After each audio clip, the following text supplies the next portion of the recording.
bem-vindos ao Geladeira Podcast. Meu nome é Ariela Dutra, eu sou nutricionista e host desse podcast. E antes de iniciar esse episódio, eu quero falar com você que está iniciando o hábito de assistir podcasts.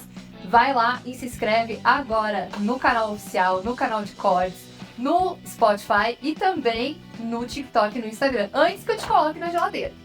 E se você tá aqui comigo, abrindo a geladeira da galera e tá se observando, querendo conhecer um pouquinho sobre a tua rotina e melhorar em alguns pontos, eu fiz um teste de rastreamento de hábitos. Para você entender a tua rotina do início ao fim, me contar em algumas perguntas como que ela tá, e daí no final você vai receber uma notinha, uma avaliação minha e uma dica aí de algumas coisas que você pode melhorar. Então vai lá, faz esse teste e depois me conta como que você se saiu.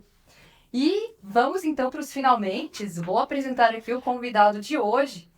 Ele se chama Tadashi, ele é terapeuta transpessoal e é uma pessoa que eu admiro muito e já sigo faz um tempo. Sou muito grata por isso. Seja bem-vindo, Tadashi. Gratidão, ela. Muito feliz de estar aqui. Nossa, que alegria. Tadashi, quando eu pensei em te convidar, foi principalmente pelo fato de eu conhecer o teu trabalho há muito tempo e você ter sido a primeira pessoa que me apresentou a meditação de uma forma simples. E essa é uma mensagem que eu tento até hoje transferir para as pessoas que buscam, inclusive, o meu serviço, a mostrar a elas, e você sempre foi citado nesse caminho, que meditar é uma coisa muito simples, que você pode incluir isso na tua rotina de uma forma prática. Mas o Geladeira nasceu para contar histórias reais, então eu queria conhecer um pouquinho hoje do Tadashi bebê, criança pequena, comendo em casa. E aí, como é que era? Vamos lá. Eu venho de uma família descendência japonesa, né? Os meus pais nasceram no Brasil, mas são filhos japoneses. Então, assim, a hora que você me convidou, eu fez algumas perguntas, eu comecei a lembrar de algumas coisas assim, muito interessantes, né? Porque a minha paixão é por comida japonesa, né? E o vínculo afetivo com relação à alimentação, isso é muito interessante, porque a minha mãe, por exemplo, ela não era um tipo de pessoa muito carinhosa, de toque, de abraço, né? Mas a forma que ela demonstrava amor era pela comida. E ela cozinhava assim maravilhosamente bem, principalmente comidas japonesas. Então, assim, na minha infância, vamos pensar, na minha adolescência, eu vou dar um número assim, não é exato, mas eu calculo assim, 70% do almoço, jantar, da comida era em cima da culinária japonesa, né? E o resto, lógico, uns 30% entrava uma ou outra coisa que não era da culinária japonesa, mas assim, sempre muito bem feita. E aí é uma lembrança que eu tenho, assim, de afeto da parte da minha mãe, é exatamente através de comida, né? Então, hoje, às vezes, assim, eu me pego, coincidentemente ontem, né? Eu lembro de um prato, eu não sei de origem de onde é, mas assim, é uma berinjela recheada e milanesa e recheada com queijo, né? Olha só, Deus. E era um treco assim, que no dia que a maminha fazia, assim, eu só comia aquilo, né? E ontem, coincidentemente, eu estava lembrando disso, porque eu falei, gente, tô com saudade dessa berinjela da minha mãe. E hoje ela já não cozinha mais e tal. E a pessoa que trabalhava na minha casa, minha mãe ensinou para ela a fazer, também já foi embora, não trabalha mais com a gente. Então hoje não tem ninguém que faz. E eu falei, gente, tô com uma saudade. E é saudade mesmo, assim, sabe? Lembrança que eu tenho, a hora que você fala assim, infância, adolescência, é isso, sabe? Assim, Comida japonesa. Comida japonesa. E tinha essa questão, assim, Do frescor. convívio, do frescor e do convívio, né? Familiar, nessa hora, por exemplo, do almoço, do jantar. Porque eu lembro, assim, que mesmo com os meus avós, ninguém comia enquanto os meus avós não Sentavam na mesa. Então, ele sentou, ok. A partir daquele momento, isso veio para o meu pai. E eu tento fazer isso muito dentro de casa também, né? Em casa, hoje. Não com a rigidez que era, mas normalmente a gente sente esse horário de almoço, de lanche, de jantar, assim, a gente está sempre junto. E aí é uma hora de troca, né? Sim. Isso é uma muito hora poderoso. divertida. Sim. E vocês comem nas mesas baixas, tal, sentado no chão, ou não tem esse hábito? Não. Em casa Nessa não. colônia, na infância, era assim? Era. Era assim. Era. Era. E é tão interessante porque até os 5 anos eu falava japonês. Olha só. Hoje eu não falo nada. Esqueceu? E a escrita também? Tudo. Olha só. Mas é desafiador, né? Essa escrita e a fala, eu fico imaginando, eu como brasileira que falo português, nunca tive acesso, mas você que já teve o contato. Que lindo. É bem complexo, né? Mas Sim, sim, vamos sim. ver. Talvez a gente volte a estudar. Às vezes seja algo a rever e reaprender, né, É. Tadashi? Mas tu sabe que, olhando para essa fase, assim, da infância, vendo você numa colônia de japoneses comendo a comida original do japonês é o sushi mesmo ou tinha outra comida que a gente não conhece? Tem mais coisa, né? O arroz, né? O arroz mesmo cozido com peixe? Não, Ou tofu? O arroz, né? Arroz branco, sem tempero, né? Só água. Gohan. Gohan. E eu gosto muito, mas não é tão saudável, né? Mas... Ah, E aí é muito a base, assim, por causa de terra que não tem, então é muito mar, né? É frutos do mar, peixe, então... isso tinha sempre na tua alimentação? Sempre. O peixe cru ou cozido? Ou cozido. Sempre toda tinha. forma, O sempre. arroz e os frutos do mar. É. Isso equilibra muito. Às vezes a gente pensa que existe esse tabu, né? Que o arroz é ruim e tal. Mas às vezes a combinação que você faz com uma proteína, com uma fonte de gordura boa, equilibra o índice glicêmico do arroz, que é o maior vilão do arroz, e daí fica tudo bem, né? Tá. Se não for em grandes quantidades. Esse é um ponto importante, que às vezes a gente condena alguns alimentos, principalmente o arroz, às vezes é injustiçado, Sim. né? Sim. Mas é legal ver essa combinação, assim, né, de frutos do mar, porque se a gente vê aí em Okinawa as pessoas mais longevas do mundo, pessoas com uma alta qualidade de vida, né, é Sim. importante a gente poder se inspirar nisso. Pensar, refletir, né? Eu tenho pensado muito nisso. Até te respondi, porque é uma coisa assim, interessante. Por exemplo, essa coisa do impacto da comida, assim, alguma transformação que teve na vida, né? Eu tive uma passagem, eu trabalho falando, né? E eu comecei a ter uma tosse, e começou a vir uma rouquidão que não passava. E aí eu faço fono 2 vezes por semana, e a rouquidão não passava. E aí a minha fono chegou e falou, você tem que procurar um otorrino. Fui procurar um otorrino, começou a me tratar, medicado, e nada. Isso faz tempo? Com que idade, mais ou menos? Ah, não, já era... Isso deve ter uns 10 anos atrás. Aham. Bom, o fato é que eu fui procurar um outro profissional que me indicaram, e aí ele fez uns exames, ele falou, cara, você está com refluxo, e o refluxo está começando a queimar a corda vocal, porque batia aqui, né? É muito ácido e começa a corroer as cordas vocais. E aí, rouquidão e tosse, rouquidão. E aí ele me deu uma medicação para, entre aspas, controlar a questão do refluxo. Só que passou, assim, tipo uns 40 dias e eu não senti melhora, sabe? Melhorou um pouco a questão da azia, da queimação no estômago e tal, mas, assim, o fato é que o refluxo não melhorou. E ele tinha falado, ele falou, não vai curar, tá? E aí Era um prazol da vida, assim, o meu prazol. Nexium, uma coisa assim, um remédio. Bom, o fato é que uma hora bateu em meditação, bateu uns 5 minutos e eu falei, vou mudar minha alimentação. Mas assim, intuição, não tem nada de... Não tinha nenhuma, nesse momento não tinha nenhuma nutricionista. Eu falei, foi por intuição mesmo, meditando, vou mudar minha alimentação. E aí eu resolvi, mas foi radical, sabe assim, de um dia para o outro, eu comecei a ter uma alimentação vegana durante a semana de segunda a sexta. Então, deixa eu só chamar a atenção, eu não sou vegano, porque eu já falei isso em público e o pessoal, mas você usa isso, você usa sapato de couro e tal, né? Bom, então eu não sou vegano, tá? Mas eu tenho uma alimentação vegana de segunda a sexta. Vegano. Eu diria que é uma alimentação vegetariana estrita, não come nem ovo, nem queijo, nem carne. Nada. E nem carne. Agora, sexta-feira, sábado e domingo, vamos comer um sushi. Como? Vamos fazer churrasco, como, tá certo? Ou seja, eu não tenho restrição a nenhum tipo de alimentação nesse Foi sentido. só para reduzir mesmo, É. para se sentir melhor. E você percebeu? Ariel, Melhora. Em 15 dias, parei de tossir, parei de ter queimação. E a voz ficou perfeita novamente. Acabou.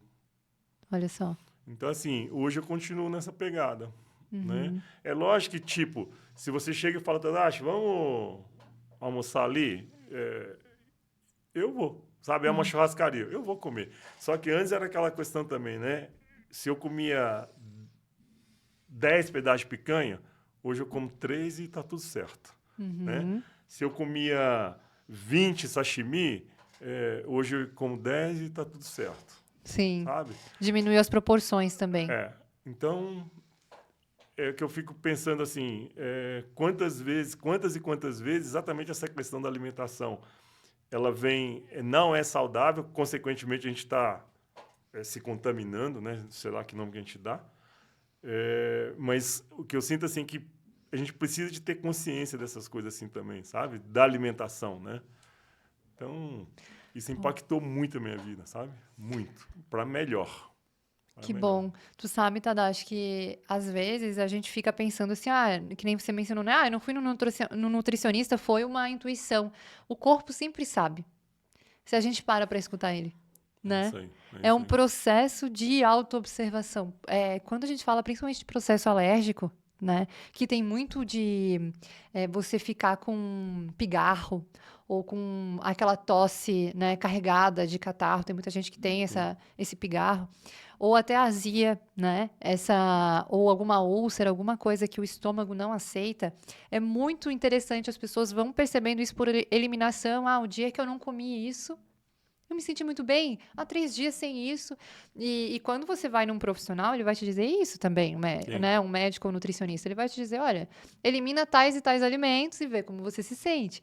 Então, essa autoinvestigação é um processo muito positivo que, às vezes, as pessoas que já têm o hábito de se observar, elas conseguem tatear esse processo, né? Olha, é interessante escutar, porque, assim, se eu estiver falando bobagem, você me corrige, tá? Não, imagina. Mas, te escutando, eu estou pensando aqui, associando, assim, com muito do que eu faço, né? Autoconhecimento. Ou seja, se eu não me conheço e eu não sei como eu funciono, eu não consigo ter essa percepção que você está falando, né?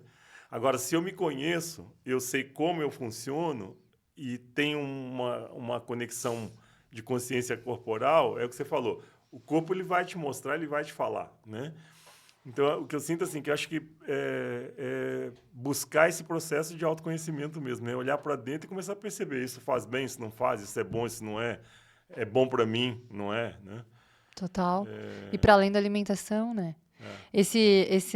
Às vezes as pessoas vivem com refluxo a vida inteira. Então elas não sabem como é não ter refluxo. Pois é. E daí fica difícil de identificar, porque você a vida inteira foi assim. É igual quando eu pergunto assim, e aí, como é que eu tenho intestino, as tuas fezes, como são? São normais? Claro, eu só olho pra mim, eu não olho pra outras. Como é que vai dizer, né? É verdade. É normal? Tá, mas você olha pras fezes do vizinho? Não olha. Então, você sempre acha que é normal o que você Sim, produz, né? sim. O que você tem. Então, a mesma coisa, um desconforto. Se você convive a vida inteira com aquele desconforto, a mente acelerada, ou um processo, né? Vira Enfim, normal. é normal. Mas, na Sim. verdade, não é, às vezes, né? E a alimentação, o refluxo em si, ele está bastante relacionado com os laticínios. Talvez não seja, ou não sei se era o teu caso, de comer bastante carne, proteína, mas às vezes era, assim, muito queijo, muito leite. Isso estimula muito a azia. Tá. Então, tem algumas coisas aí para depois, né? A gente até analisar no futuro, mas... ao certo é que, realmente, o excesso de proteína, ele demanda do estômago muito mais. Tá. Né, na digestão. E daí, para quem tem essa produção desequilibrada, vai sentir. Aí, faz sentido o que você está falando, porque na época, assim, era muita carne. Leite, não. Eu nunca fui de tomar leite. Queijo também não sou muito... E a comida japonesa não tem muito disso, né? Não. Até esse cream cheese que botam aí no sushi não é real, né? Não dá a comida original, né? Não é de lá, né? Isso é coisa já Misturado daqui. tropicalizado. Tropicalizado. É. Sim. Isso é até interessante, porque, por exemplo, eu fui ao Japão, né, em 89. O sushi, sashimi, a comida japonesa aqui, ela já está brasileirada, né? Então, assim, na hora que você vai comer lá, você fala, gente, é muito ruim esse sashimi, sushi daqui, porque é diferente. Não é... Aqui já está brasileirado. Imagino, com certeza. Ô, Tadashi, e daí foi ali, né, a tua infância, quando que você saiu da colônia, assim, realmente japonesa, e teve algum impacto em relação à comida, né, ocidental, você realmente começar a interagir com pessoas que não têm esse hábito? Eu saí cedo, né? Cedo, assim, o meu pai, por causa do aborto que a minha mãe teve, do primeiro filho, né? Ela começou a fazer a cabeça do meu pai que não queria ficar ali. E o meu pai também meio que se rebelou, entre aspas, né, com a cultura japonesa, porque lá era aquela coisa assim de tem que casar com um japonês, né? E aí meu pai falou, a gente mora no Brasil, eu não vou obrigar meus filhos a casar com um japonês, né? E aí ele meio que se rebelou e saiu da colônia, né? E nessa época eu tinha 2 anos de idade. E aí ele foi para Belo Horizonte para fazer a implantação da Uzi Minas, trabalhar na Uzi Minas, e foi a época que a Uzi Minas estava vindo no Brasil, e ele foi para lá para poder fazer a implantação. Desculpa, não sei o que é Uzi Minas. Uzi Minas é uma usina... Usina siderúrgica de Minas Gerais. Só que era um grupo majoritário japonês, né? Entendi. E uma siderúrgica. E aí foi um processo assim meio radical, porque assim quebrou completamente O ciclo de rotina. tudo. Então assim, comida japonesa tinha o que a minha mãe fazia, né? Mas já não tinha mais aquele ritual de sentar todo mundo, né? Essa história. Foi os teus pais e os 4 filhos. Ah, não tinha os 4 Só ainda? eu, na época era só eu ainda. Então, Tá. meu pai, minha mãe, eu. Aí depois veio minha irmã, que já nasceu lá, e os outros irmãos também. Mas, assim, eu acho que a lembrança que eu tenho, assim, que a partir daí, assim, eu vinha todos... de 6 em 6 meses a gente vinha, férias de julho, férias de final de ano a gente vinha e voltava para essa fazenda. Visitar os avós. E aí eu passava as férias ali, né? Mas na escola, era uma escola com ocidentais, com todo mundo normal. Só. E aí eu Todo tive mundo muito misturadinho. problema de bullying. Eu sofri muito bullying, né? Bullying em relação ao quê? Por ser japonês. E aí começou, né? Pegar no meu pé, ficar me enchendo a paciência. E nesse período já era maior, né? Já estava virando já de infância para adolescência, mas assim, foi a infância inteira sofrendo bullying, porque não tinha orientais na época em Minas. Em Belo Horizonte. É interessante, né? Porque a colônia japonesa no Brasil, ela ficou muito em São Paulo, né? Inclusive, eu percebo que também em Santa Catarina não tem muitos japoneses. Não. Realmente. Curitiba um pouco, né? Mas, assim, a maior parte ficou em São Paulo mesmo.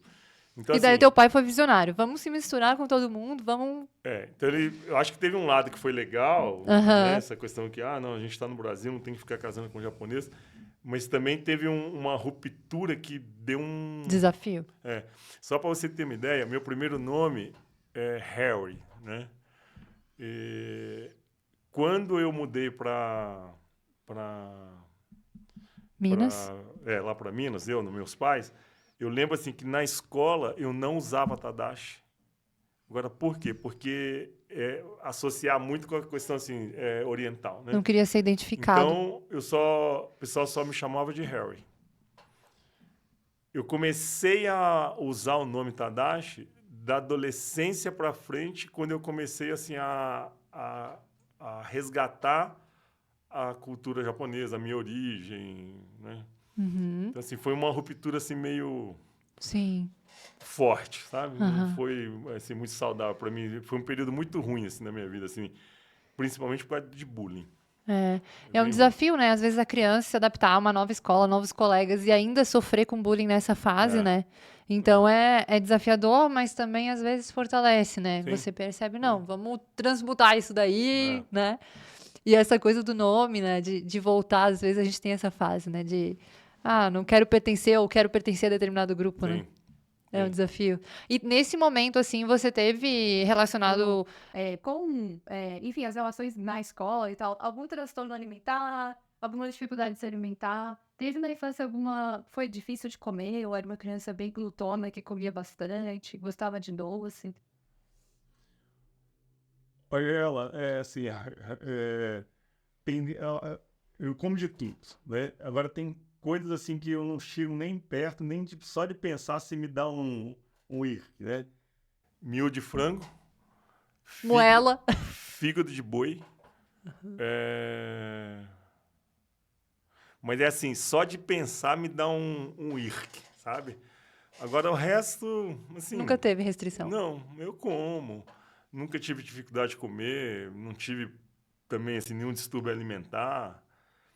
E tem alguma outra coisa assim na tua rotina, tipo café, alguma coisa que você realmente às vezes não consegue controlar, assim, o consumo? Não, que eu não consigo controlar, não. Sempre, eu gosto muito de café, né? Mas assim, eu tomo café até a 1 hora da tarde. Tá? Então, assim, por exemplo, tomo de manhã, tomo 2, aí depois do almoço tomo mais um até 1 hora, depois eu não tomo mais. Porque se eu tomar, por exemplo, depois de 1 hora da tarde, essa batata, assim, eu não vou dormir. Ele dá pra mim é um treco assim, não durmo. Isso é Então, muito impactante, né, Tadashi? é, Porque na modernidade líquida em que a gente vive, as pessoas se entopem de café em busca dessa produtividade, de entregar, né? E essa é uma coisa que eu sempre tento trazer também, exatamente o que você falou, tá? Até as 2 horas, eu vou até postar eu até as 2. Porque, principalmente para as mulheres, o café fica por mais de 5 horas na corrente sanguínea. E os efeitos do café. E é um dos maiores psicotrópicos aí que a gente consome no mundo. O café é um estimulante. loucura, né? Agora, Ariela, tem um fato curioso, né? O meu motorista trabalha comigo há mais de 18, 15 anos. E é uma curiosidade que aí entra de novo assim, nessa coisa do autoconhecimento e que cada pessoa é única, né? Então, de repente, não dá para falar, não, isso é assim, vai funcionar assim para todo mundo. E o filho dele é criança, tem menos de 12 anos. E ele tem muito problema para dormir. E aí o psiquiatra deu remédio porque ele tinha que dormir e passou um remédio para ele dormir. E ele não pode tomar café, porque, obviamente, Deixa mais vai estimulado. deixar mais agitado. E um dia ele esqueceu uma xícara de café em cima da mesa e o menino, pá, apagou. Apagou, mas apagou assim de tipo, parece que tomou, sei lá, que remédio, pum, desligou a chave geral. Aí o meu motorista foi e falou pro psiquiatra. Aí o psiquiatra falou, olha, é estranho, tá, mas podemos fazer uma experiência. E deixou a xícara de café lá de novo e o moleque, pá, e pum, apagou. Dormiu. Tirou o remédio psiquiátrico para dormir e agora ele toma café. Meu Deus! A cafeína faz um efeito contrário? Toma uma xicrinha de café, tipo 7 horas da noite, mas assim, em 15 minutos o moleque tá com a chave geral desligada. Gente, esse menino precisa ser estudado. Olha só. Interessante, Um né? efeito totalmente o contrário, né? Contrário. Por isso que eu te falei, essa questão assim do se conhecer e saber o que funciona, o que não funciona, porque de repente, lógico, de uma maneira Geral pode geral, funcionar. a maior parte acaba excitando, né? E gerando esse estímulo excessivo. Mas pode ser que para um não é assim, né? Exato. E quando que você entrou em contato com a meditação, Tadashi? Tem mais de 25 anos. Na verdade, assim, eu fazendo o que eu faço, né? Trabalhando nessa área de autoconhecimento, treinamento, desenvolvimento pessoal, eu comecei a estudar, ver essa questão da meditação, e aí eu comecei a fazer por conta própria, e 10 minutos, 10 minutos, 10 minutos, e fiquei nessa anos. E aí eu comecei a fazer terapia com uma terapeuta, isso mais de 25 anos atrás, e num determinado momento ela me perguntou, você medita? Eu falei, medito. Eu já meditava, né? E aí ela me disse, quanto tempo você medita por dia? Eu falei, 10 minutos. E ela falou, é pouco. Aí eu olhei para a cara dela, ela falou assim, você precisa começar a meditar 1 hora por dia. E aí eu falei, você tá louca? Eu durmo 11 horas, meia-noite, acordo 6 horas da manhã, eu vou meditar 1 hora? Eu falei, não tem tempo para ficar meditando 1 hora. E aí ela me disse assim, ela era bem radical, sabe? Ela falou assim, você faz isso, trabalha com assim, assado. Você precisa ter uma sustentação espiritual, emocional. E ela morava no Japão, veio do Japão. É brasileira, mas ela morou no Japão muito tempo. Então ela falou, ou você medita 1 hora por dia, ou eu não te atendo mais. Eu falei, isso é muito estranho, né? Eu falei, você é Radical. Meio doido, né? Radicalizou. Muito. E ela falou, ou você medita 1 hora por dia, ou eu não te atendo mais. Mas era a tua necessidade do momento, talvez? Ou era, Por tudo. para sempre? Porque ela faz sentido o que ela fala, porque, assim, todos os nossos treinamentos, todas as nossas vivências e o que eu faço até hoje, está muito conectado com a espiritualidade. Não com a religião, né? Mas com a espiritualidade. E aí, é o que ela falou, você tem que ter uma conexão e uma sustentação espiritual, energética, né? Emocional, e a meditação vai te dar tudo isso. Só que 10 minutos é pouco. É tudo uma questão muito da individualidade humana, né? De você ir observando o que serve para você. Eu acho que essa jornada acontece para todo mundo. E ela precisa de momentos decisivos, assim, né? Às vezes você tá ali na tua adolescência, você não tá muito atinado para algumas coisas. Sim. E daí você se depara com alguma situação que te faz, né? É normal. Na tua adolescência teve alguma situação assim? Como que foi, assim, o processo ali de estar estudando? Depois daí você saiu disso, você foi estudar psicologia? Como é que foi? Foi um caminho, assim, como todo mundo faz, né? Não teve, assim, nenhum percalço, sei lá, dificuldade nesse sentido, nem na questão alimentar, que eu te falei, distúrbio alimentar, nada. Seguiu entrando em contato com os alimentos, né, que são originais aqui do Brasil, arroz, feijão, tal, batata frita. Nunca teve nenhum problema com essa alimentação? Não. Adoro feijoada, né? Assim, se pensar assim, prato predileto, né? Para mim é feijoada. Sim. Eu tenho que me policiar muito, porque assim, eu sou muito formiguinha, sabe? Adoro um doce, né? Então, aí eu tenho que me policiar muito para isso, sabe? Mas até nas perguntas que você fez, eu falei, o que não pode faltar na geladeira, né? Se você abrir minha geladeira agora, tem 2 potes de doce de figo em calda, que é uma senhora lá de Minas que faz, manda para mim e tá lá. Né? Nossa, Tadashi, eu tenho uma história com figo. Porque assim, ó, no quintal da minha avó me criou, assim, praticamente, né? Minha mãe trabalhava fora e minha avó me criou. E no quintal da minha avó tinha um pé de figo. E ele sai um leitinho, assim, no talinho, né? E eu lembro que eu tinha 2 verrugas no joelho. E daí, tinha uma simpatia da minha avó, que era o quê? Tira o figo ali, aquele líquido branco, colocava na verruga e fazia uma casquinha, e daí a verruguinha caía. Nossa, foi um drama que aquelas verrugas começaram a cair no joelho. Não sei que criança tem verruga, cara, no joelho. Eu tinha 2. E daí eu falei, não, isso aqui... Daí eu sei que a minha avó fazia uma benzedura, e daí o leite do figo derrubou aquelas verrugas que me incomodavam muito no joelho. Não, elas caíram inteirinhas, assim, ó. Era 2 bolinhas, assim. E a minha avó, ela fazia muito doce de compota. Que legal. Fogão a lenha. Então, assim, ó, na cozinha, no armário, em cima, era enfileirado, assim, com muito doce de figo. E a sobremesa da minha família era pudim e doce de figo, em calda. Muito. Adoro pudim também. O fato da gente, às vezes, buscar referências, né? É muito interessante, assim. No final das contas, eu acho que eu me inspiro muito na minha família, né? E até eu estava conversando com outro convidado no outro episódio, ele falou assim, eu não sei exatamente a minha origem, né? E daí, o quanto isso foi importante para mim no meu processo de autoconhecimento. Com certeza. E o fato de você saber a tua origem te traz muitas explicações sobre quem você é e o porquê você é assim, Com né? certeza. Ô, Ariela, a gente tem até um dia eu quero te convidar para vir participar. Quero ir. Um curso, ele chama Expansão de Consciência. Esse curso ele dura 2 anos e meio. Uau. Né? E num dos módulos desse curso, nós trabalhamos toda a sua ancestralidade. Que é exatamente esse ponto que você chegou. É a minha história, né? É a minha tribo, é a minha gente, né? E saber exatamente de onde eu vim, né? Quem foram os meus bisavós, tataravós, não importa, os meus ancestrais, isso faz uma diferença, porque você, eu falo que você chega no seu lugar, né? Vou só te dar um exemplo, assim, só para você entender. Quando eu fui fazer esse trabalho,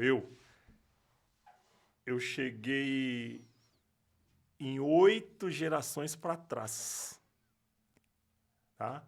Ou seja, gente que eu não sabia nem o nome. Uhum.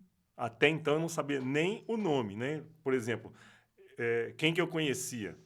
Meus avós paternos e maternos, tá? E que eu sabia o nome, que eu convivi com alguns deles. Daí para trás, tudo lá no Japão, e que eu nem sei quem era, não sabia nem o nome. Né? Mas eles estão aqui, Tá no meu DNA. né? Sabe? Isso é muito importante. E aí você vê, igual você falou, Brasil, tem muita história, sabe? Sou brasileiro, ok. Então, assim, tem índio, né? Tem índio, tem bugre, tem japonês, tem espanhol, tem português, tem alemão. Entendeu? E cada um com a sua história, né? E é muita história. Então, assim, ter consciência dessa história. A Carla, a minha esposa, ela tem um workshop que se chama A Força do Seu Lugar. Né? Você só vai conseguir assumir essa força na hora que você assumir o seu lugar. Uhum. Agora, você só vai assumir esse lugar na hora que você resgatar a sua história. Olhar para trás, né? Não tem... Isso é muito poderoso, sabe? E eu acho que eu já passei pela adolescência, assim, uma fase da minha adolescência, que eu tinha até vergonha da minha mãe, porque minha mãe era muito escandalosa e tal, não sei o quê. Hoje, vendo que a minha mãe é descendente de cigano, que a gente é, óbvio que ela vai andar com as argolas desse tamanho e vai... óbvio. Eu lembro que a minha mãe fazia um escândalo, eu falava, mãe, pelo amor de Deus. Mas a minha mãe é o que é. Ela é assim, é isso aí. Ela é o que é. Entendeu? E é muito interessante isso, que daí a gente aceita e abraça as coisas e até tem a autonomia de também querer mudar a si mesmo, assim. Eu acho que isso pertence a mim, mas assim, eu posso escolher o que eu quero ser, né? Eu tenho a minha independência de ser humano, pegar o melhor daquilo tudo e ir fluindo na vida, assim, né? E a alimentação tem muito disso também. Pois é. E aí você quer ver que interessante, que tem a ver com alimentação e comportamento e tudo mais...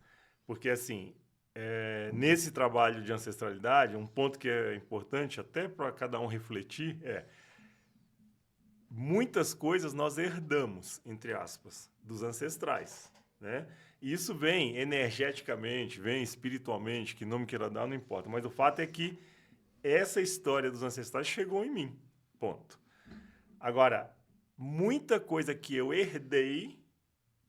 é legal, é útil, me fortalece, e aí é o que eu falo, tem que honrar, agradecer e perpetuar isso para os meus filhos, né? Ok. Mas tem muita coisa que não serve nem para lata de lixo. Inclusive, herança alimentar, né? Coisas que, ok, servia para eles, mas, cara, não serve para mim, né? Então, eu acho que esse processo de autoconhecimento, ele ajuda a gente a fazer, assim, entre aspas, uma faxina, né? Até alimentar, né? Total. Porque se pensar assim, carne, né? Eu estou falando bobagem aqui porque eu também não sei da história, mas se pensar assim, o homem pré-histórico, cara, ele comia carne. O que mais que ele não plantava, não, né? Ok. Hoje eu fico pensando muito isso, sabe? Será que é saudável, né? A gente, por exemplo, assim... ter na nossa refeição, assim, basicamente muita carne, né? Eu comia muita carne. Uma intensidade de carne. E tinha muito refluxo. Na hora que você falou, demora de digestão e tal. E é o que eu te falei, eu passei a ter uma alimentação vegana de segunda a sexta e o refluxo acabou, tô curado. Hoje eu como carne, mas sexta, às vezes sábado, um pouco, né? Muito menos do que eu comia. Então, não sei. É o que eu falo, já não me serve mais, né? Essa Exato. alimentação nessa quantidade como era, já não me serve mais. Talvez seja muito do comportamento. Às vezes a gente pensa, né? Tem muita gente que argumenta isso. Os nossos ancestrais lá, os homens da pedra, comiam carne, da Idade da Pedra, comiam muita carne, então por que não comer, né? Nós precisamos comer. Mas eles tinham um comportamento muito diferente do nosso. Eles caminhavam quilômetros a pé, eles caçavam a própria carne.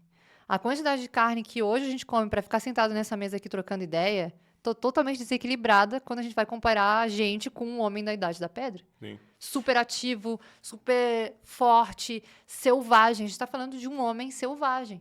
Sim. Né? De E praticamente outra, um descendente o bicho primata. que ele caçava não tinha hormônio, não tinha... Era um animal selvagem, assim como ele. Então, Exatamente. selvagem ia se retroalimentando, né? E eu acho que muito também do desenvolvimento psíquico, mental, neurocognitivo está relacionado com essa transformação alimentar. Né? O cérebro do homem cresceu, o corpo do homem talvez não esteja tão, né, forte, a não ser aquela galera que usa o suco, né? Mas, assim, o corpo do homem não está tão másculo para ele caçar, correr atrás de um animal selvagem, mas o seu cérebro se desenvolveu muito, o seu intelecto. Okay. Né? E não dá para negar que o cultivo, o desenvolvimento da agricultura durante as nossas gerações, tudo isso seja parte fundamental desse processo de desenvolvimento intelectual também. Sim. Né?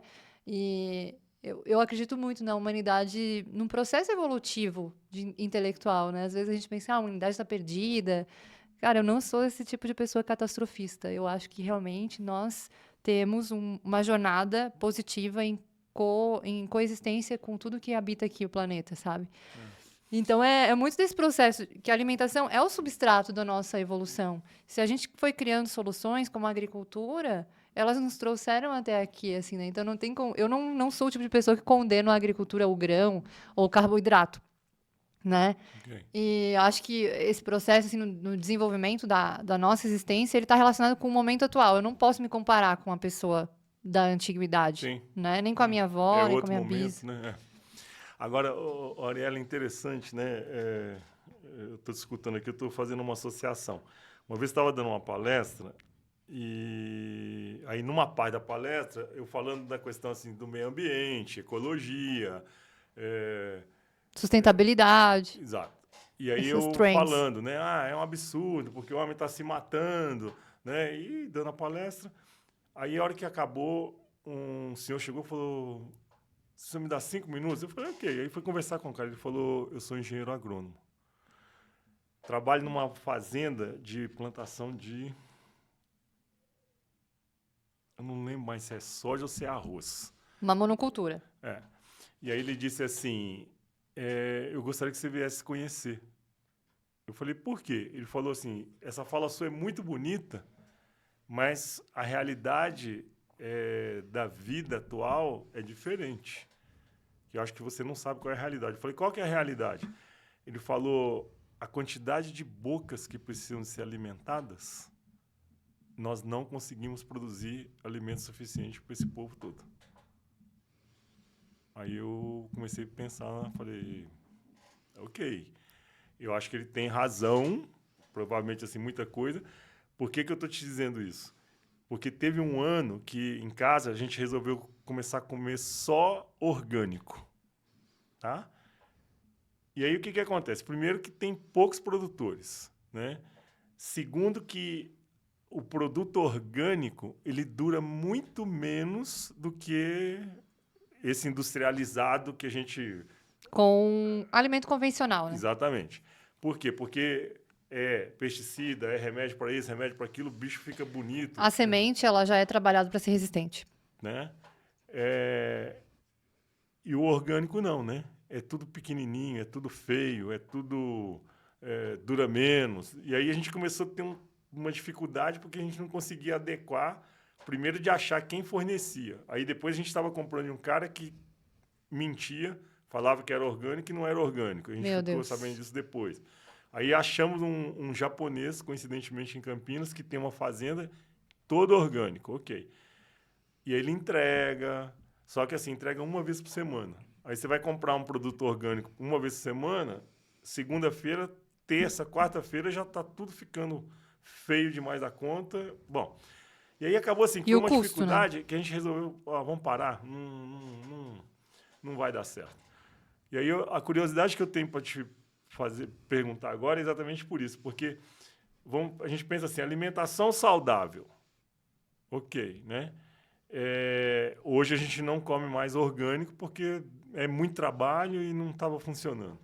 Então, a gente pega lá um sacolão no Oba, no Varejão, alface, tudo que vai comer. Só que isso tudo vem Tem de... pesticidas. Né? Aí a pergunta, é saudável? Sabe, Tada, acho que esse é um ponto que eu já abordei, inclusive em outros episódios aqui, conversando com diversas visões, né? Eu vim de uma família de agricultores e pecuaristas. E esse processo todo, principalmente estudando a nutrição, a gente aprende muito que o uso de pesticidas, na faculdade a gente aprende que isso é altamente cancerígeno e que a gente tem que evitar ao máximo. Só que daí, no decorrer da minha vida, eu sempre gostei de olhar para os dois lados. Sempre, né? Traçar o dourado caminho do meio aqui, tentar, né? Porque a gente vê que, realmente, assim, a produção de alimentos no mundo, 5%, no Brasil, pelo menos, é orgânico. E o custo desses 5% é muito alto. E Pois é. a quantidade de terra que precisa ter para produzir alimento orgânico é muito maior do que a quantidade de terra que precisa ter para produzir alimento convencional. E daí a gente percebe que quem compra orgânico? O Tadashi, a Ariela, que é nutricionista. Mas, assim, quem come cesta básica não come orgânico.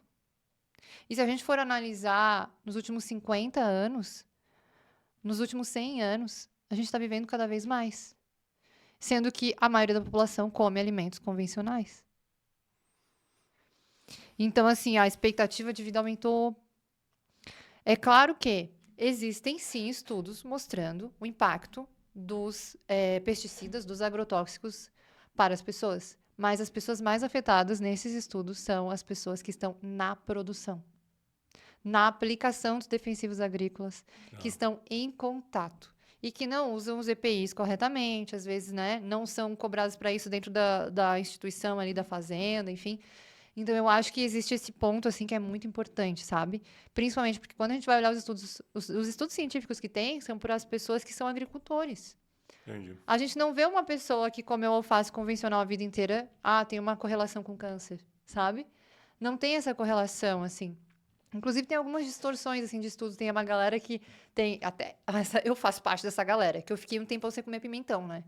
Pimentão, meu Deus, pimentão é cheio de agrotóxico. Morango, tomate, né? Tipo, fiquei um tempão sem comer, assim. Até que eu destrinchei, assim... Eu li um livro muito importante que me abriu os olhos sobre isso. Que se chama Agradeça aos Agrotóxicos por Estar Vivo. Olha o nome. Primeiro que eu já fiz cara feia pra capa do livro na mesma hora. Eu, nutricionista, vou ler um livro desse, né? Eu já aprendi, já fui doutrinada na minha faculdade que agrotóxico... Não como agrotóxico. Só que depois eu fui vendo que não era sustentável, né? Meu Deus, é só pra mim não comer orgânico? Olha, né, o impacto. Daí eu li esse livro, meio que me quebrou as pernas, assim. E daí eu fui entendendo, e daí nesse livro ele cita esse estudo do pimentão, do tomate e tal. Existem algumas coisas ali correlacionando que, às vezes ele só pode usar determinada classe de agrotóxico para o pimentão, né? E daí só que em determinadas culturas não tinha mais essa classe, ele usou outra classe. E por isso o pimentão entrou na lista do que tinha determinadas quantidades. Então, assim, existem muitos processos ali, muito complicados, assim. Mas o ponto dê preferência para orgânico se você pode. Eu acho que alimentar esse mercado é um nicho de mercado dentro da agricultura, né? É um nicho de mercado. Mercado orgânico é um nicho de mercado. Sim.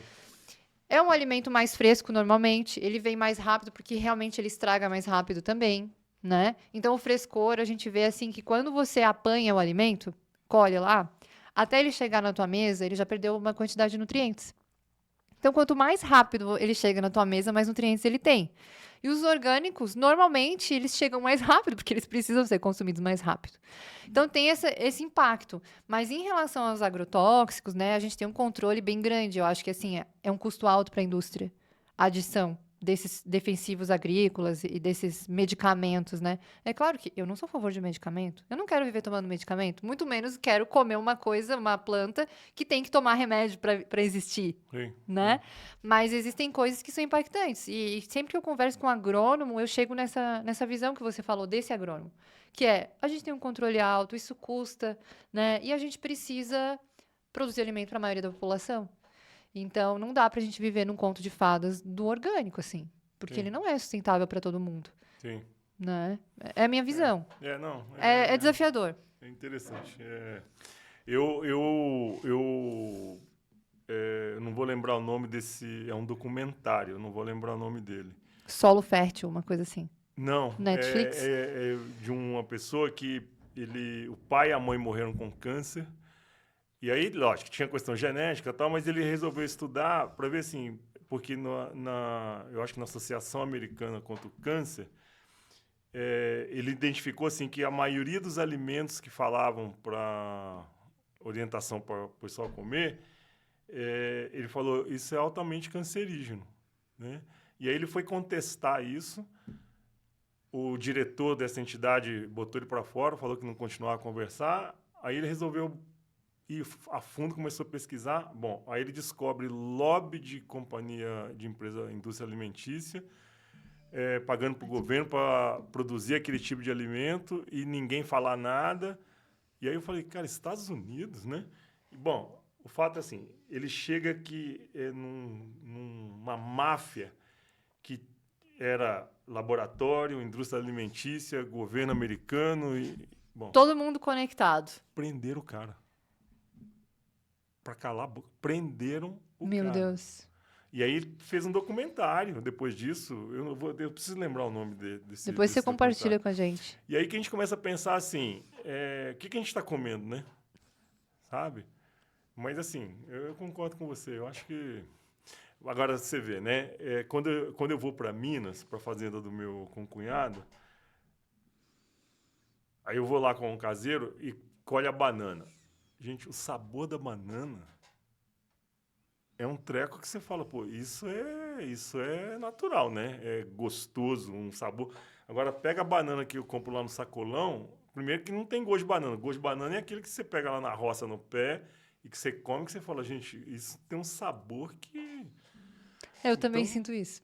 Então, é um treco assim que eu falo, gente, mas ok, mas é o que aí esse engenheiro agrônomo colocou. Como é que vai alimentar esse povo todo? Né? Produzir esse tanto de comida que precisa produzir? Eu acho que a tecnologia de alimentos, ela evoluiu muito, sabe? Inclusive, assim, os antigos defensivos agrícolas, lá os agrotóxicos antigos, eles realmente eram até muito mais perigosos do que os de hoje. A gente vê uma evolução na indústria de defensivos agrícolas, assim. Inclusive, estão produzindo biodefensivos para a cultura orgânica.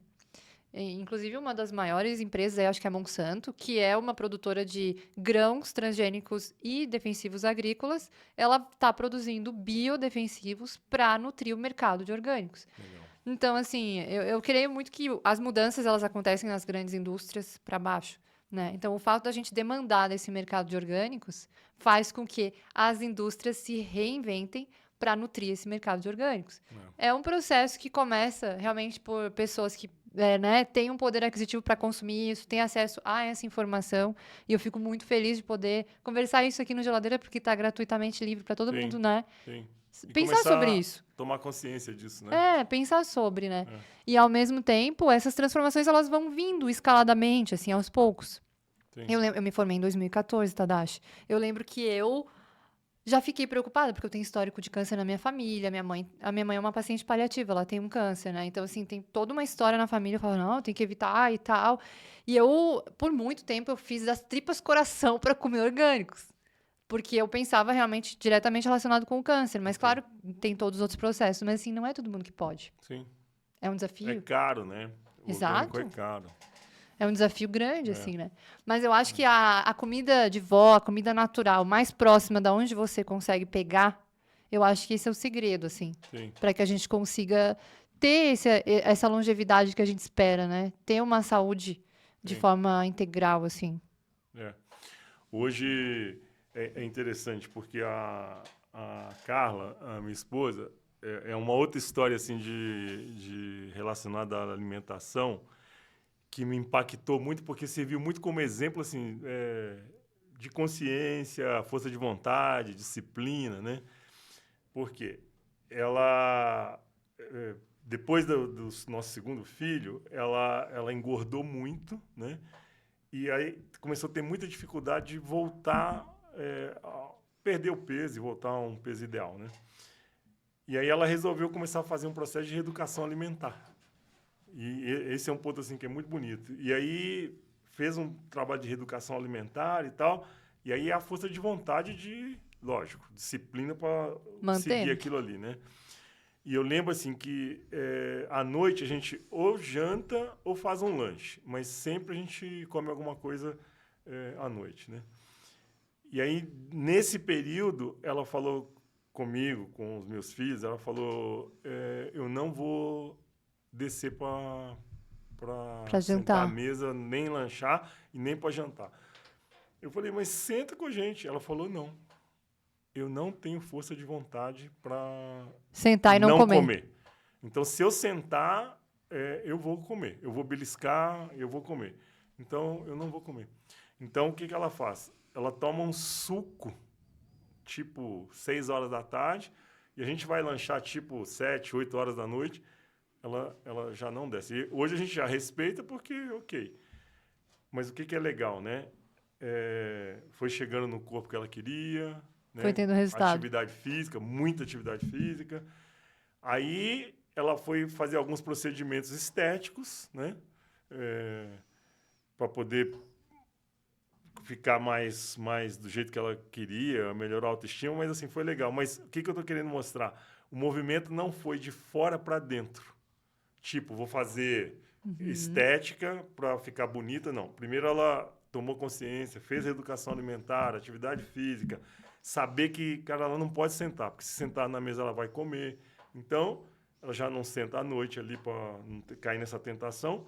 Na hora que ela conseguiu começar a emagrecer, aí que ela foi fazer o procedimento para, depois de 2 filhos, Sim. arrumar uma coisa ou outra e tal. Só para você ter uma ideia, ela tá com 54 anos.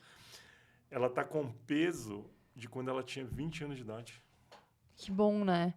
Você se sentir bem, assim, no peso que você Lindo. tá. Então, assim, eu falo, e esse processo da reeducação, começou pela reeducação alimentar, né? Então, acho que É uma fundamental. jornada, né? É, É uma jornada. Eu sempre digo que quando a pessoa ela sai do peso, assim, que ela se sente bem.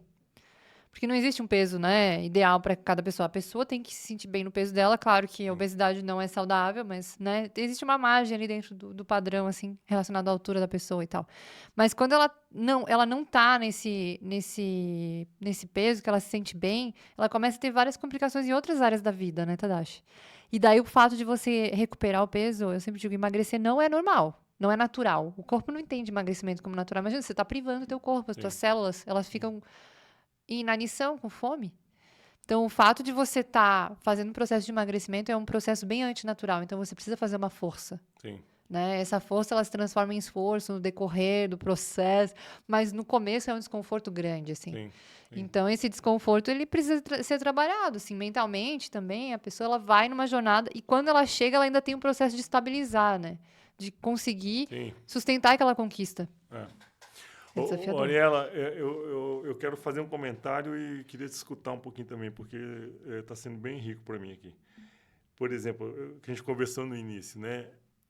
Eu, como terapeuta e trabalhando essa parte comportamental, eu tenho muito claro, assim, o quanto as pessoas usam do alimento, da comida, para suprir uma carência emocional, um buraco emocional, né? Você, como nutricionista, você percebe isso também ou não? Muito, muito, Tadashi. Muito. De De usar a comida para suprir as uma... pessoas tiram as coisas do lugar, né? Tipo, relacionamento tem o seu lugar, comida tem o seu lugar, trabalho tem o seu lugar. O seu lugar de você se sentir satisfeito, o seu lugar de você sentir felicidade, né? Ok. Mas aí as pessoas se invertem o lugar das coisas, né? Às vezes elas não estão bem no relacionamento, elas botam comida naquele lugar. Às vezes elas não estão bem na comida, elas botam o relacionamento naquele lugar. Ou o trabalho não tá sendo frustrante, ou, né? Ok. Não tô no meu propósito, aí vou lá e boto a comida lá no lugar que preenche. Então a gente tem alguns pilares da nossa existência, assim, né? O servir para a humanidade é uma fonte de felicidade, de prazer imenso. Sim. Mas às vezes a pessoa não tem prazer nisso. Tem. E daí ela tem prazer na comida. E esse processo todo é um trabalho muito profundo, assim, que precisa ter uma terapia, Sim. né, associado, porque é intenso, é forte. Eu vejo, sabe o que eu vejo? Eu trabalho com um aplicativo que tem uma timeline, assim. Então, as pessoas que estão sendo acompanhadas por mim, elas postam foto lá do seu dia todo alimentar. E daí eu vejo, assim, muitos momentos que é o quê? Ah, eu sei que eu comi... Essa semana eu vi um misto quente, assim, com queijo, um monte derretido em cima e um cappuccino. Daí ela comentou assim embaixo, assim, ah, eu sei que eu comi isso, estava fora do esperado, mas eu não vou mais comer nada hoje. Essa decisão não é legal. Uhum. Então é um processo que a gente tem que trabalhar, que é assim, comi errado, então eu vou ficar sem comer. Pra compensar isso daqui. Então, essa Briga. corda é tipo uma força, assim, né? Tipo, puxa a corda pra lá, puxa a corda pra cá. E o ideal não é. O ideal é assim, não é que eu comeu errado. Tudo bem, eu não consegui sustentar o meu combinado comigo nesse lanche aqui, mas a vida continua. Eu tenho 3 refeições no dia, 4, não sei. No jantar é outra história. Vou fazer bem no jantar. Só que a mente da gente, às vezes, não tá preparada pra tomar a decisão que, tipo, cara, beleza, eu comi meu cappuccino aqui e tal, mas assim, a janta eu vou caprichar? Sim. Porque, tudo bem, e a gente tem muito, a mulher principalmente, Tadashi, tem uma relação muito forte com privação. As mulheres começam desde novinha a fazer dieta, se restringindo pra perder 2 quilinhos, pra ir na festa, pra não sei o quê. E essa montanha-russa gera um impacto na mente. Castiga, né? É. É fogo. Faz sentido. É Faz um muito desafio. sentido. É. E na Agora- terapia, Eu teve não vou lembrar o ano, e falar isso aqui é até um treco meio perigoso. Depois, se você achar que não vale a pena, você edita e tira fora. não vou editar Mas- nada, vai tudo junto. Conta aí. Eu fiz um curso e essa pessoa ensinava as pessoas a pararem de comer. Jejum. Parar de comer, viver de prana. Luz. Ah, eu vi no Jô Soares uma vez. Essa pessoa tá viva ainda. Tá. Ah, meu Deus. E aí, quando eu fui fazer o curso com ela, agora eu não vou lembrar o ano, mas o fato é o seguinte. Ela, na época, já tinha, eu acho que 5 anos que ela não comia. E eu duvidei, achei esquisito, mas depois eu fui acompanhar, ficar 15 dias fazendo um curso, e ela não comia. Era água, e de vez em quando ela comia castanha de caju, tipo 2 castanhas. Eu falei, gente, tem alguma coisa errada. Ela come escondido, pensava com os meus botões, né? E aí ela começou a mostrar, assim, que a humanidade está atrasada no processo evolutivo para comer do jeito que come. Né? É o que ela colocava. Então, que a gente já deveria estar num processo de diminuir a quantidade de comida e não comer mais, não precisar de comida. Né? Aí eu falei, ok. Aí fiz o curso, legal. Eu consegui ficar, eu acho que uns 20 dias. 20 dias. E, de repente, falei, não dou conta, não. Pá, puf. 20 dias sem comer, só água e castanha. Água, comia umas... Em casa ou no hospital? Em casa. Porque Em casa. tem lugares, né, clínicas. Em casa. Emagreci, mas, assim, o incrível é, assim, que a primeira semana foi muito... Impactante. Sofrido, né? Mas depois eu voltei à vida normal. Voltei a fazer atividade física, não tinha fraqueza, não tinha nada. Eu falei, pô, legal. A barriga parou de roncar? Na boa. Agora, o que aconteceu? E aí eu fui conversar com ela depois, ela falou, um dos problemas é exatamente esse, né? A nossa criança aí entra no que a gente falou agora, né? Pedindo. A nossa criança, ela está conectada à comida, à carência, né? E aí, qual que é a carência? O que eu falei com você no início do seu podcast aqui? A lembrança que eu tenho da minha mãe, a forma que ela demonstrava amor era pela comida.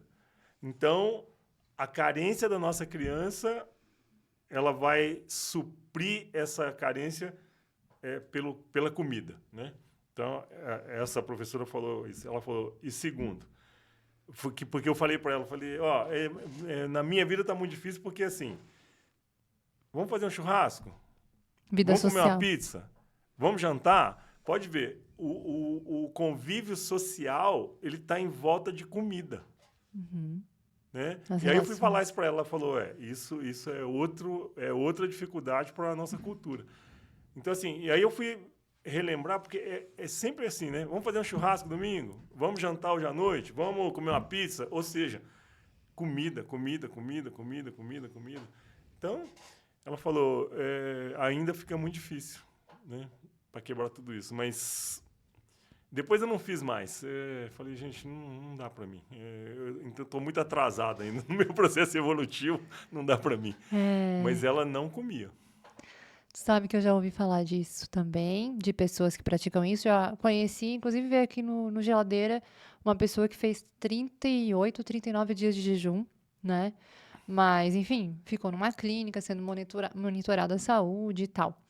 A gente sabe que o jejum ele tem os seus benefícios, inclusive o jejum ele é praticado há muitos anos, né? Uma prática, inclusive, espiritual, Sim. né? De limpeza, então ele tem os seus benefícios. Mas quando você vai olhar para uma pessoa que traz um comportamento radical desse, normalmente o aspecto da pessoa já diz que ela não está bem, Ok. né? Então, assim, a pessoa, ela não transparece uma vitalidade. O cérebro, ele começa já a definhar, né? Não só a musculatura, né?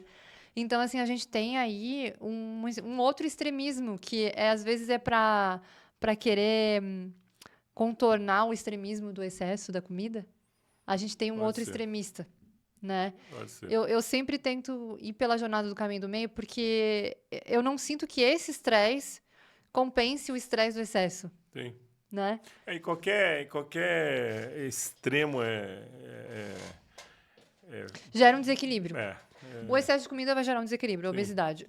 A ausência de nutrição, ela também vai gerar um desequilíbrio, Sim. né? Que a gente pode ver, às vezes, as pessoas conseguem sustentar isso por um tempo, mas vai chegar um momento que o corpo, ele vai pedir, né? E daí tá muito relacionado com a falta de habilidade de você lidar com o alimento.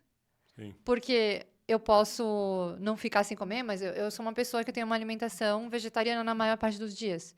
E eu vou comer pizza, eu vou comer hambúrguer, eu convivo socialmente. Não é porque eu não como carne que eu vou me isolar do mundo. Sim. E não é porque uma pessoa às vezes faz um jejum que ela, né, ela pode, se ela sustenta o comportamento, ela vai na pizzaria e pede um copo d'água. Sim. Né? É uma questão de escolha, assim, eu também visualizo nisso, quando a pessoa tem um desejo de executar algo, não só sobre alimentação, né? Isso a gente fala para várias coisas de comportamento, enfim, decisão, né? A alimentação, ela expressa a personalidade das pessoas também, né? Sim. Ela expressa tudo de nós. Porque a gente está se relacionando com o mundo através disso. A gente evoluiu nisso, né? Sim. Tipo, as culturas, eu acho que até o comércio, enfim, surgiu da troca e venda de alimentos, né? Então, isso tá costurado na nossa existência, não tem como a gente escapar. Ou a gente pode tentar escapar para comer e se isolar do mundo no excesso, né? Até ter alguma complicação e enfim, ter que abandonar o corpo. Ou não comer nada, porque não também nega a possibilidade de ter um dourado caminho do meio, né? Então, é desafiador, tem muita gente radical, assim, nesse ponto. E eu não, assim, na minha visão, não faz sentido pelo mundo em que a gente vive hoje. Mas eu acho que a escolha é individual de cada um. Sim. Mas a gente assume os riscos, e né? você colocou um ponto que é fundamental, né? Eu acho que qualquer extremo, qualquer exagero não faz bem. Né? Mas eu curto um jejum. Não, sim. Eu jejuo uma 16 vez por horas. semana. Não é nem 24. Eu faço ali 16 horinhas, assim, tipo, das 8 da noite até 1 da tarde do outro dia. Eu tô em jejum hoje. Vou ficar, né? A gente tem gravação e tal, vou ficar. eu me sinto mais focada. Eu não sei como que tu se Sim. sente, mas eu sinto que como eu tô vazia, a energia do meu corpo não tá indo pro estômago, eu consigo, Sim, né, me comunicar de uma forma... Não tô letárgica, porque a alimentação, ela dá uma letargia. sim, sim. É isso que eu sinto. Mas nada demais, não é nada muito miraculoso, não. É. Eu acho que faz sentido, sim. Hoje é uma coisa assim que é curiosa demais, né? Porque foi intuição, né? Eu estava atendendo uma pessoa, não vou dar nome, e ele estava com muito problema com dependência de droga. E essa história me impactou muito porque, assim, de novo, assim, no processo de meditação minha, me vem uma intuição de... Meu, pergunta para ele o que ele gostava de comer quando ele tinha 15 anos de idade, que é mais ou menos a pergunta que você me fez no começo do podcast. E aí, na hora, eu fui meditar para refletir assim, mas por que eu vou fazer essa pergunta pro cara, né? E aí eu falei, na hora de perguntar, na hora da consulta, eu falei, vem cá, quando que você começou a usar droga? Ele falou, com 16 anos. Eu falei, tá, com 15 anos, você não usava droga? Ele falou, nada. Eu falei, o que você gostava de comer? E ele falou, arroz, feijão, bife acebolado. Né? Quem que fazia isso para você? Minha mãe. Aí eu liguei pro irmão dele e falei, sua mãe é viva, tal, assim, tá saudável ainda, mentalmente, tá. Você pode pedir para ela fazer arroz, feijão e bife acebolado? Para quê? Eu falei, você vai pegar seu irmão e vai levar lá na casa dela e Proporcionar essa experiência novamente. ele pegou o irmão e levou lá.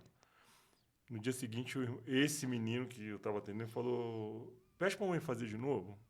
Aí o irmão pediu para a mãe fazer de novo. No dia seguinte, voltou lá e comeu o mesmo prato. Bom, o fato é assim, que lógico que não ficou um mês comendo isso, mas depois de uma semana, ele não estava usando mais droga.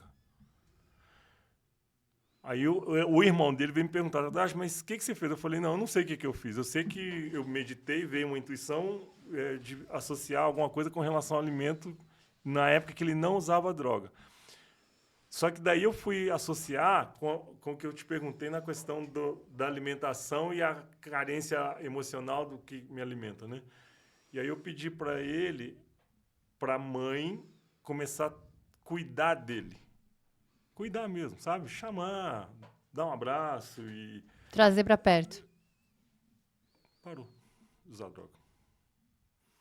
Mas, assim, o ponto inicial foi exatamente assim, a comida que ele sentia o carinho da mãe. Começou daí. Né? Sim. Então, que a gente começa a pensar assim, tem um vínculo, né, nessa questão assim, da comida, total, né? Um vínculo Emocional, histórico. espiritual. Por isso que eu falo que a geladeira fala muito da gente. Pegando exatamente esse exemplo, né, desse ser humano, assim, talvez ele tenha passado ali com 15 anos, ele era muito cuidado pela mãe, e daí com 16 ele foi pra rua, né, foi entrar em contato com outras tribos, que é normal, a gente sai né, chega a essa fase assim, e daí se afasta um pouquinho do cuidado da mãe, e às vezes tinha uma carência ali. Se perde. E daí encontrou uma outra forma de se nutrir de amor e perdeu o amor da mãe. E daí a mãe voltar a depositar uma gotinha de amor todo dia ali com um prato de comida, muda tudo, né? Você sabe que só juntar uma coisa com a outra, porque esse podcast, eu sei assim, que ele vai ajudar muita gente, né? Eu atendi uma jovem e ela teve muito problema com distúrbio alimentar. Mas muito mesmo, assim, né? De... anoréxica e por aí foi. E eu lembro assim que uma das etapas, num determinado momento, eu pedi para conversar com a mãe dela, né? E aí eu falei para a mãe, perguntei para a mãe, não perguntei para a menina, a senhora amamentou a fulana? E ela chegou e falou, não. Ia estragar meu seio. Não deu um dia de peito para a menina. Aí eu fui começar a fazer um levantamento para ver alguns outros casos, né, semelhantes. todas tiveram problema de alimentação com a mãe na época do aleitamento, da amamentação. Então, é uma coisa assim que é curiosa, né? É o amor, é o vínculo, É a outra nutrição, né? afeto. Sabe, Tadashi, que você falou isso, veio um pensamento aqui. Talvez não seja a amamentação propriamente dita. A gente sabe que o leite materno ele é muito poderoso. Ele se adapta de acordo com a necessidade do bebê. Se o bebê tá resfriado, vai mais nutriente para curar o resfriado do bebê. Não sabia disso. Aham. Se o bebê tá bem, aí fica equilibrado. Mas se o bebê tá, entendeu? Legal. O leite, ele se adapta de acordo com o que o bebê precisa. Que loucura. A mãe consegue liberar os nutrientes exatamente para aquele dia, para aquele momento. É muito poderoso. E o vínculo é muito poderoso. Sim. Né? Eu não amamentei ainda, mas, meu Deus do céu, acho que vai ser mágico. Mas a gente sabe que é bem difícil também, não é todo mundo que consegue, né, e tal. Sim. Mas, para além disso, quando uma mãe fala assim, eu não vou amamentar para não estragar o meu seio, é uma mãe que às vezes criou uma criança falando assim, você tá gorda, você não vai comer, porque, você vai ficar, entendeu? Uma mãe muito Também. ligada com as coisas mais superficiais da vida e Também. menos ligada com as coisas mais profundas. E a criança já foi criada numa superficialidade, olhando só para o seu biotipo, para o seu estética. Não que estética não seja importante, Sim. é importante. Mas quando a criança ela é muito cobrada, né, pelo perfeccionismo da mãe, às vezes tem muita mãe perfeccionista. Sim. Tem que tirar 10. Nossa, a exigência de notas na escola é um dos maiores impactantes para os distúrbios alimentares em meninas. Tem estudos sobre Loucura. isso. Quando você quer que a sua filha seja aluna nota 10, ela cria uma ansiedade, um bloqueio que pode desembocar nos distúrbios alimentares. Isso está muito relacionado com a frustração da mãe, que a Sim, outra mãe dela cobrança. também já cobrou muito, né? E daí aquele papo de ancestralidade já fica tudo costurado aqui, né? Porque não dá pra escapar de quem veio antes de nós, né? Não. É muito doido. Não. Ô, Tanashi, mas, não te interrompendo, me conta um pouquinho, assim, de como que é a tua rotina hoje, do que você come, do exercício que você pratica, de como que é na tua família, o que que você busca, assim, praticar. Hoje a gente está com uma nutricionista, ela mora na Itália, é brasileira, Olha mas só. ela mora na Itália. E por que a gente chegou nela, assim, né? Não é porque ela mora na Itália, mas é porque ela faz terapia com o meu genro, com o Bruno. E aí o Bruno começou a fazer um trabalho com ela, esse acompanhamento nutricional. Individual, assim. E foi muito... Eu fiquei muito impactado com o resultado que trouxe para o Bruno, né? Para ele e para o Rafael, em termos de saúde mesmo. Porque eu lembro assim, que o Bruno, em acho que um mês, ele conseguiu emagrecer quase 8 quilos. E não é que é um treco se falar assim, é radical, de tá passando fome, não. É uma alimentação assim, eu não sei nem falar o nome, tá? Mas o fato é assim, é muito nutritiva, né? Mas você não fica né, empaturrado. E aí eu fiquei muito impactado com esse resultado. Eu falei, cara, eu vou esperar um pouquinho para ver mais. Tal. Aí foi 2 meses, 3 meses. E eu vi que era uma coisa assim, muito interessante. Porque, por exemplo, quando viajava e que meio que chutava o balde, que saía da dieta...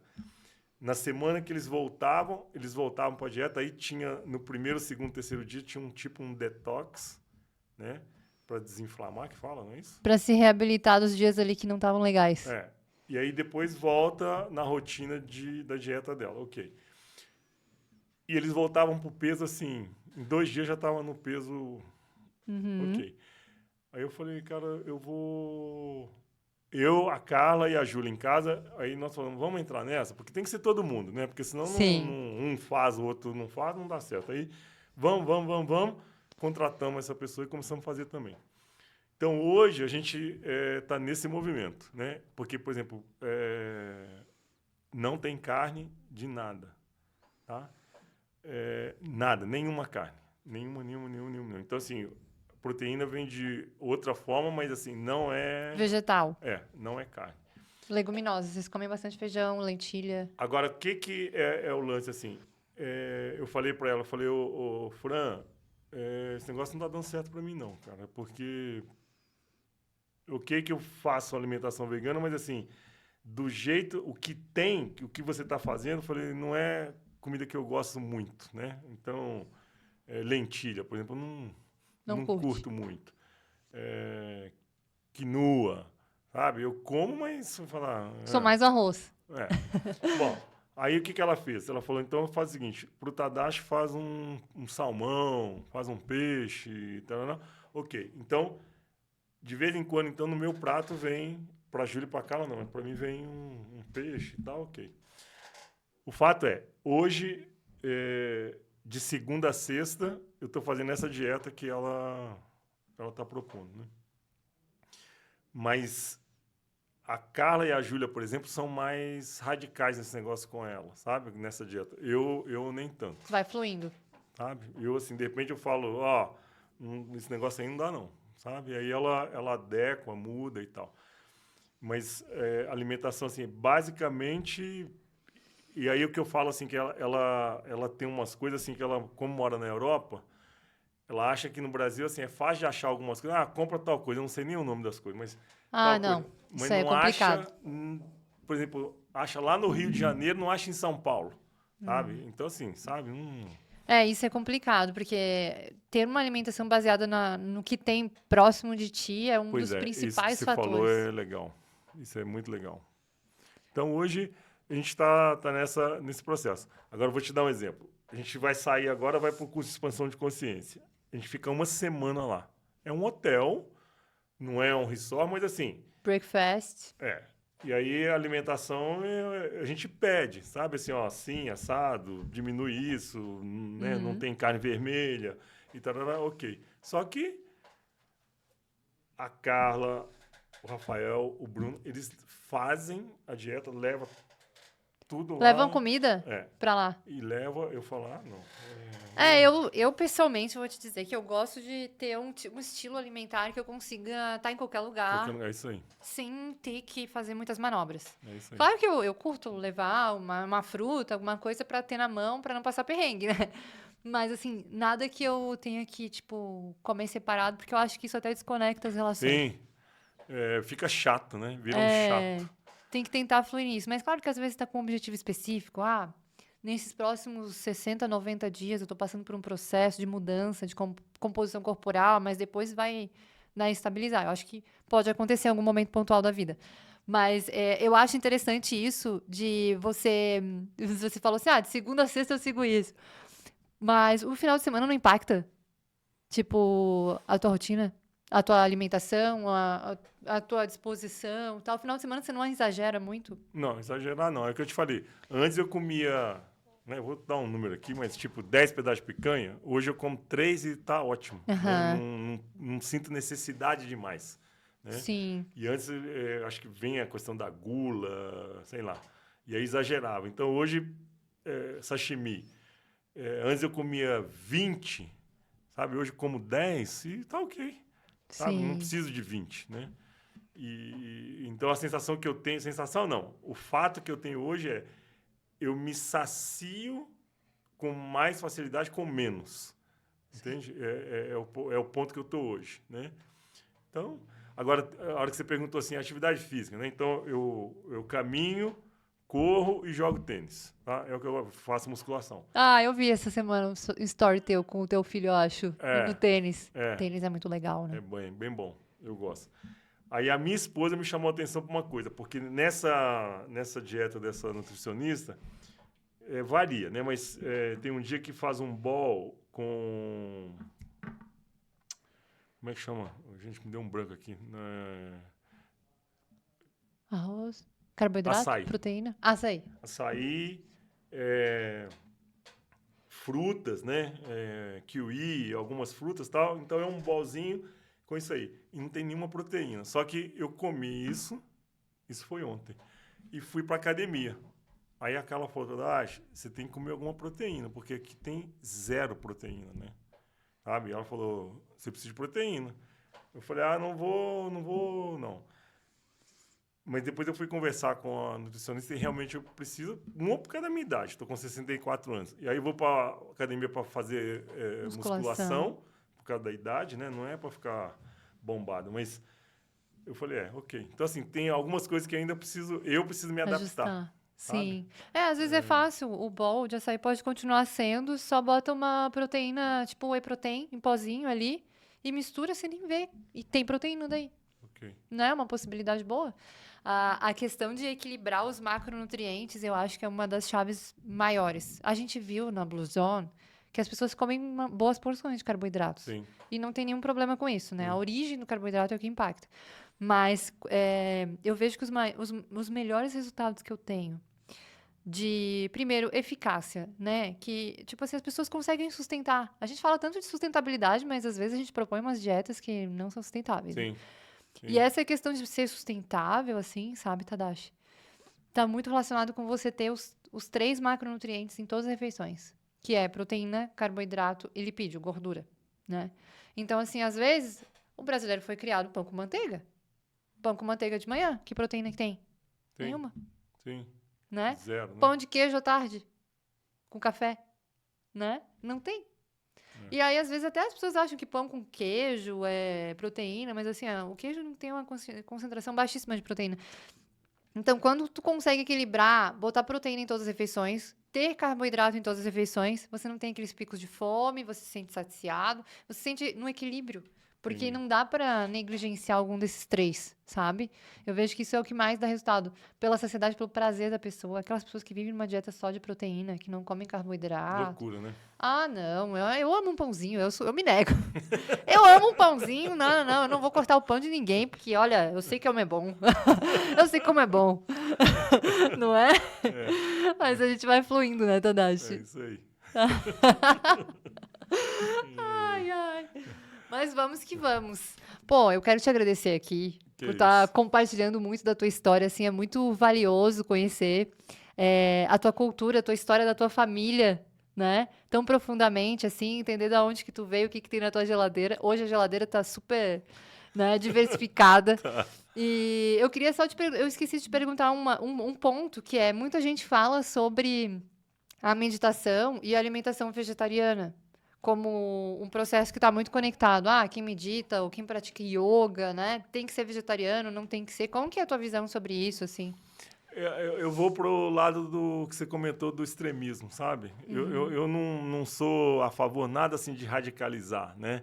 Tipo, para meditar não pode comer carne, sabe? Quem disse isso, né? Ok, quem disse isso é alguém da Índia que vaca é um bicho sagrado que eles não comem carne, né? Então eu falo, agora aqui no Brasil não é essa a realidade. Então o que eu sinto assim, eu acho que é adaptar a uma realidade que cada um vive, né? Então eu particularmente eu não radicalizo, então eu não compactuo disso, sabe? Tipo, para fazer yoga, para meditar, não pode comer carne, tem que ser vegetariano. Não, sabe? E aí eu vou até associar para uma pergunta que você fez no início, né? Meditação, por exemplo, né? Quando você falou assim, você me ajudou porque é simples, né? Quando eu comecei esse processo para começar a tentar ensinar para as pessoas durante a pandemia, o caminho foi exatamente esse, porque eu falava, inclusive, isso, né? Eu quero desmistificar a meditação, porque tem um mito, assim, que, Você tem que ser o Buda. Sabe? Eu falei, para. E aí tem que sentar no chão, em posição de lótus. Eu falo, eu não sento no chão na posição de lótus porque eu não aguento. Dói as costas, dói o joelho. Então, eu não sento. Se o Tadashi não aguenta, nós podemos não aguentar, gente. Exatamente. Mas, assim, exatamente... E aí vem essa questão, inclusive, da alimentação. Porque o que eu falo? Não dá no chão, vai para uma almofada. Não dá numa almofada, vai para uma cadeira. Não consigo ficar sem encostar. Então, encosta. E tá tudo certo, né? E o que eu sinto, assim, essa questão de meditar, fazer yoga e tem que ser alimentação, eu falo, tem que ser o que eu preciso. Perfeito. Então, eu não compactuo disso. Eu acho que isso traz acessibilidade ainda maior para a meditação. Acho que essa tua fala é muito importante, sabe, Tadashi? Principalmente você como uma referência nesse sentido, nesse tema, né? De mostrar para as pessoas que elas não precisam idealizar, né? Tipo, eu vou esperar para meditar quando meu incenso estiver ligado, quando eu tiver zen, quando eu tiver isso.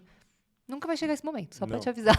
Eu sempre falo uma coisa, Ariela, que é o seguinte: a meditação ela está onde você está. Então, nós estamos em São Paulo e eu estou estressado lá na Avenida Paulista. Na Avenida Paulista, não dá para fechar os olhos porque tem assaltante, tem... Ok. Então, respiro e saio desse estresse. Agora, eu preciso ficar sentado, acender incenso, colocar uma musiquinha zen. Não, sabe? É lá no meio da Avenida Paulista, gente buzinando. Aí, a partir desse ponto, você fala, ok, agora eu sou um meditador, né? Então, eu contei isso até essa semana agora. Eu passei por um estresse danado 2 dias atrás. Na hora veio, assim, uma raiva danada. E eu falei, cara, vou fazer assim. Aí, eu falei, calma. Senta aqui, sentei no sofá, fechei os olhos, dava para fechar os olhos, respirei uns 3 minutos. Na hora que eu abri os olhos, eu estava internamente num outro estado emocional, que já não era mais aquele. Aquilo que eu ia fazer, já não... Falei, não faz sentido. E eu tive uma outra ação inteligente emocionalmente. Pumba, resolveu. Precisou de acender incenso, ligar música, ficar 1 hora meditando? Não, foram 3 minutos. Então, vou repetir, a meditação está onde você está. Você leva ela para qualquer lugar, né? Então, eu acho que é o que as pessoas precisam fazer. E isso é a mesma coisa com a alimentação que você falou, né? Eu tenho uma fruta, uma coisa ou outra, me adapto. Eu acho que é isso que a gente precisa fazer. Então, nada de radicalizar. Pô, Né? muito valioso esse insight, Tadashi. Muito valioso mesmo. Quero te agradecer de coração por você estar aqui com a gente, abrindo a geladeira, né? E se você quiser compartilhar com as pessoas que ainda não te conhecem, o teu trabalho, onde que as pessoas podem te encontrar, fica à vontade. Eu vou só deixar minha página, né? @Tadashi Kadomoto do Instagram. O site é tadashi.com.br. E eu acho que é mais fácil cada um entrar, ver o que toca o coração. Se quiser mais informações, o meu time tem maior alegria de entrar em contato com vocês. Eu acho que fica mais fácil assim. Então, entra no site, tadashi.com.br, ou no Instagram, @Tadashi Kadomoto, e que ali você tem os cursos, as vivências. Eu estou todos os dias às 6 da manhã no Instagram, no YouTube, com as meditações, que a Ariela começou a me conhecer a partir daí.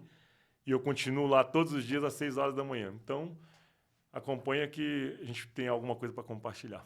Que maravilha. Tá, e vamos ser felizes, né, gente? Vamos ser felizes. É isso aí. Muito obrigada, Tadashi, Gratidão, de coração. Ariela. Gratidão. Muito bom. E para quem quiser me seguir, o meu Instagram é Nutri Ariela Dutra, com H no início, 2 L's. Lá tem conteúdo leve sobre alimentação e comportamento. A gente se vê na próxima. Até mais.